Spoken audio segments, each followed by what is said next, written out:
Oi, gente, os integrantes do grupo são Amanda Beatriz, Laine Naara, Leandro Fabrício, Maria Giovana, eu, Mayara Rayane e Rebeca Cavalcante. Todos nós somos da turma Primeiro A Logística. Boa tarde, meu nome é Mayara. O tema que foi dado foi cultura e seus significados. Vou falar sobre a cultura de forma geral. Bom, ela é um conjunto de conhecimentos, seja de valores, símbolos, tradições, ideias, costumes e práticas que se tornam características de um grupo, seja ele familiar, social, étnico, religioso e assim por diante. Esse conhecimento nem sempre é formal. Ninguém precisou fazer um curso para aprender a cultura do seu próprio povo. Ela foi transmitida naturalmente por gerações e gerações. De uma forma completamente diferente do que muitos pensam, não existe pessoas com mais ou menos cultura, ou mesmo culturas inferiores ou superiores.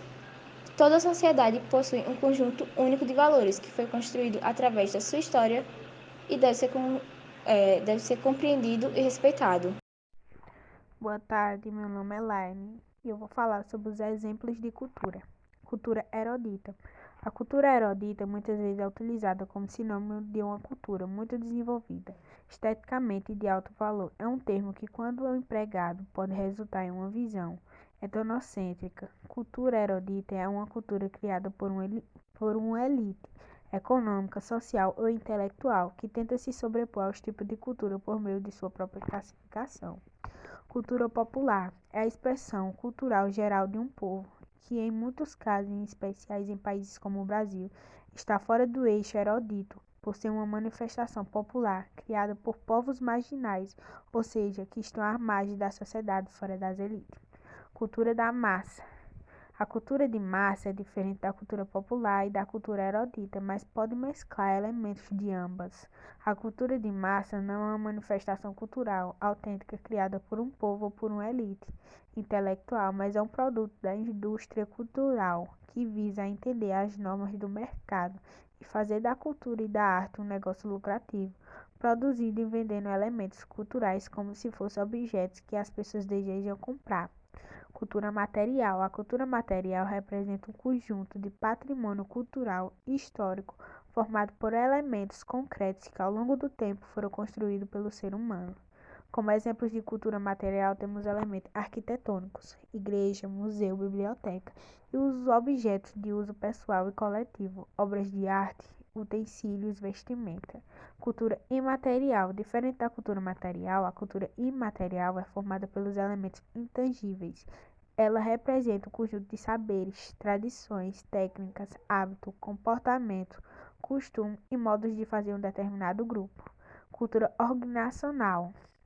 A cultura organizacional também é chamada de cultura cooperativa, reúne um conjunto de elementos associados aos valores, missões e comportamento de determinada organização. Cultura corporal. A cultura corporal analisa o comportamento dos seres humanos em seus mais diferentes grupos.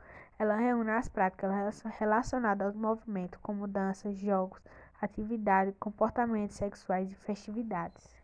Boa tarde, meu nome é Amanda e eu vou falar agora um pouco sobre as culturas regionais. Então, a cultura do Nordeste apresenta características próprias, herdada das interações da cultura dos colonizadores portugueses, dos negros e dos índios. Então, é importante destacar que a cultura apresenta uma complexa teia. Nela estão incluídos conhecimentos, costumes, artes, crenças, cultos religiosos, literatura popular, danças e hábitos de determinado grupo. As manifestações culturais que se destacam na região do Nordeste do Brasil são festas juninas, reizado, poesia popular, artesanato, capoeira, frevo, culinária e religiões afro-brasileiras. Boa tarde, meu nome é Rebeca e eu vou falar um pouco sobre a cultura popular. Bom, o que é cultura popular? A cultura popular, ela é uma expressão que caracteriza um conjunto de elementos culturais específicos da sociedade de uma nação ou região. E muitas vezes ela é classificada como cultura tradicional ou cultura de massas. A cultura popular ela é um conjunto de manifestações criadas por um grupo de pessoas que têm uma participação ativa nelas. A cultura popular é de fácil generalização e expressa uma atitude adotada por várias gerações em relação a um determinado problema da sociedade. Bom, a grande maioria da cultura popular é transmitida oralmente, dos elementos mais velhos da sociedade para os mais novos. Bom, e ela surgiu graças à intenção contínua entre pessoas de regiões diferentes e à necessidade do ser humano de se enquadrar ao seu ambiente envolvente. Assim como Rebeca falou da cultura popular, também devemos destacar a cultura brasileira. A cultura brasileira ela é muito rica e diversa, pois ela é formada a partir de uma mistura de várias etnias que chegaram ao nosso país. Assim, a cultura brasileira era caracterizada pela miscigenação. A mistura de diferentes povos, como algumas pessoas não sabem o que é miscigenação, é o processo e resultado de uma mistura de raça entre homem e uma mulher. Por isso que aqui é muito comum a gente ver pessoas negras, brancas. Bom, é uma mistura de todos os países e raças. Faz parte da nossa cultura também, por exemplo, os elementos que pertenceram aos povos indígenas, que foram pessoas que já viviam no território antes da chegada dos portugueses. Os aspectos culturais trazidos pelos portugueses e por imigrantes de outros países europeus também integram a cultura brasileira, da mesma forma que hábitos culturais do povo negro também são uma presença muito forte na cultura do nosso país. Bom, gente, dando continuidade, eu vou falar a cultura na visão da filosofia. Para a filosofia, a cultura é um conjunto de manifestações humanas moldadas a partir de uma combinação entre a interpretação pessoal da realidade e exigências globais. Elas diferem do comportamento natural do homem e podem ser transformadas a partir de percepções de valores íntimos, aumentando o aperfeiçoamento. Bom, ainda segundo a filosofia, o indivíduo busca informar para aprofundar a posição adotada e justificá-la para si mesmo e para a sociedade. Para essa área de conhecimento, essa transformação, baseada na reflexão e na síntese anterior, é indispensável. Boa tarde, meu nome é Maria Giovana e agora eu vou falar sobre a cultura afro-brasileira.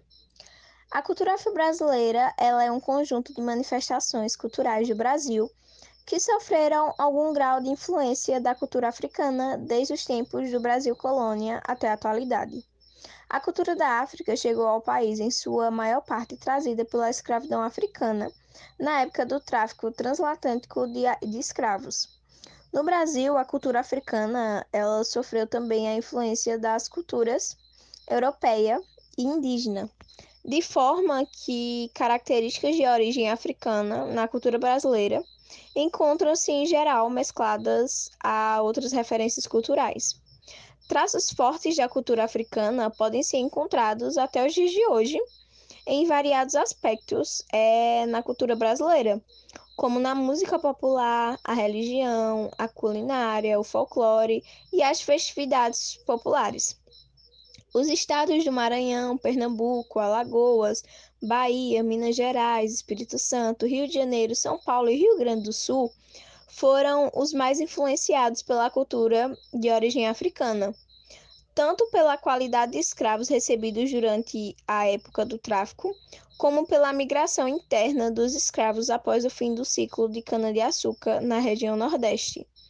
Ainda que tradicionalmente desvalorizados na época colonial e no século XIX, os aspectos da cultura brasileira da origem africana passaram por um processo de revalorização e a partir do século XX que continua até os dias de hoje. Os negros, quando eram trazidos da África como escravos, geralmente eles eram imediatamente batizados e obrigados a seguir o catolicismo. A conversão era apenas superficial e as religiões de origem africana conseguiram permanecer através da prática secreta ou sincretismo com o catolicismo. A feijoada brasileira ela é considerada o prato nacional do Brasil. É frequentemente citada como tendo sido criada nas senzalas e ter servido de alimento para os escravos na época colonial. Atualmente, porém, considera-se a feijoada brasileira uma adaptação tropical da feijoada portuguesa, que não foi servida normalmente aos escravos. Apesar disso, a cozinha brasileira regional foi muito influenciada pela cozinha africana, mesclada com elementos culinários europeus e indígenas. A culinária baiana é a que mais demonstra a influência africana nos seus pratos típicos, como acarajé, caruru, vatapá, muqueca. Esses pratos, eles são preparados com azeite de dendê, extraídos de uma palmeira africana trazida ao Brasil em tempos coloniais. Na Bahia, existem duas maneiras de se preparar esses pratos afros. Numa mais simples, as comidas não levam muito tempero e são feitas nos terreiros de candomblé para serem oferecidas a orixás. Na outra maneira, empregada fora dos terreiros, as comidas são preparadas com muito tempero e são muito saborosas, muito mais saborosas, sendo vendidas pelas baianas de acarajé e desgustadas em restaurantes e residências. Bom, as músicas criadas pelos afros brasileiros é uma mistura de influências de toda a África subsaarina, com elementos de música portuguesa e, em menor grau, a meredina, que produziu uma grande variedade de estilos. A música popular brasileira é fortemente influenciada pelos ritmos africanos. As expressões da música afro-brasileira mais conhecidas são o samba, maracatu, ijexá, o coco, o jongo, carimbó, lambada, maxixe e maculelê. Como aconteceu em toda parte do continente americano, onde houve escravos africanos, a música feita pelos afrodescendentes foi inicialmente desprezada e mantida na marginalidade, até que ganhou notoriedade no início do século XX e se tornou a mais popular nos dias atuais. Meu nome é Leandson e eu vou falar sobre discriminação cultural. Dessa forma, grupos ou indivíduos podem sofrer discriminação por conta da aparência, costumes, crenças, classe social e etc. Assim acontece contra estrangeiros por diversas questões, como religião, cultural e principalmente questões históricas. Quando ações discriminatórias por conta da nacionalidade ou cultura ocorrem, é denominada xenofobia. Cultura no século XXI.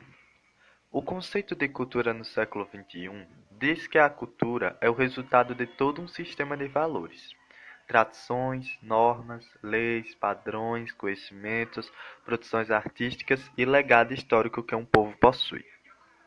A cultura nesse início do século XXI não se mostra mais dura, como se acreditou e se consolidou conceitualmente em épocas anteriores. A cultura, como agente transformadora, passa a ser entendida como mutável e não domesticada. Bom, esse foi nosso trabalho, espero que todos tenham gostado.